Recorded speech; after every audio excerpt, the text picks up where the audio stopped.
Chicken pasta চমৎকার এবং বাচ্চাদের জন্য খুব প্রিয় একটি খাবার, বড়দেরও কিন্তু চায়ের সাথে বেশ মজা।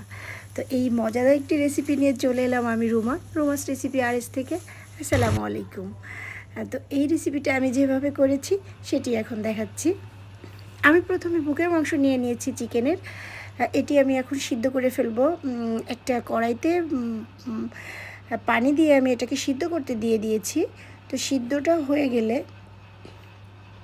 অন্যদিকে আমি এটা সিদ্ধ হতে থাক, আমি অন্যদিকে দিয়ে দিলাম কড়াইতে পানিটা যখন ফুটে উঠবে তখন আমি আমার পাস্তাগুলো দিয়ে দিলাম। আর এদিকে কিন্তু চিকেন সিদ্ধ হচ্ছে, আর এটাও আমি একটু নেড়ে চেড়ে নামিয়ে ওটা পানি দিয়ে ভালো করে ধুয়ে ফেলবো। আর অন্যদিকে চিকেনটা আমি নামিয়ে ফেলবো।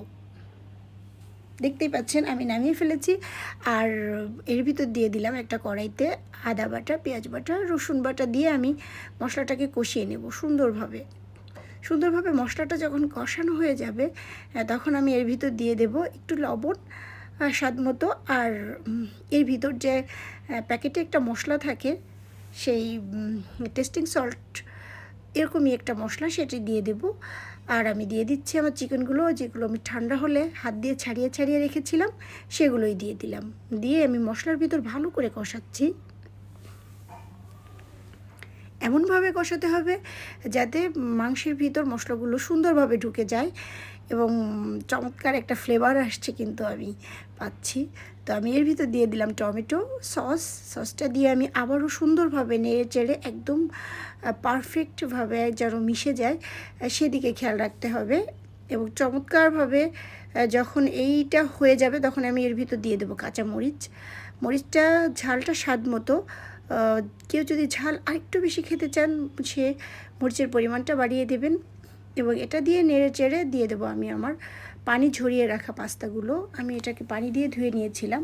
আর এটা দেখতে পাচ্ছেন কালারটা, ওর ভিতর দিয়ে আমি নেড়ে চেড়ে মিশিয়ে দেবো। আর যদি কেউ কালারটা আরেকটু হলুদ চান তাহলে একটু হলুদের গুঁড়ো দিয়ে দিতে পারেন। আমি আসলে যে কালারটা আছে এটিই রাখবো, সেজন্য আর আমি এর ভিতর হলুদ ব্যবহার করিনি। এখন যখন সুন্দরভাবে হয়ে যাবে তখন আমি এটাকে ধনিয়া পাতা দিয়ে সুন্দর করে সার্ভ করব।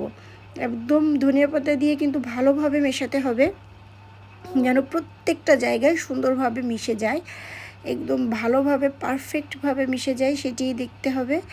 এবং মিশে যাওয়ার পরে এই যে দেখতেই পাচ্ছেন এখন কিন্তু এর টেস্টটা দারুণ এসেছে। আমি একটা বাটিতে তুলে তারপর টমেটো সস দিয়ে গরম গরম পরিবেশন করেছি। Thanks for watching. আল্লাহ হাফেজ।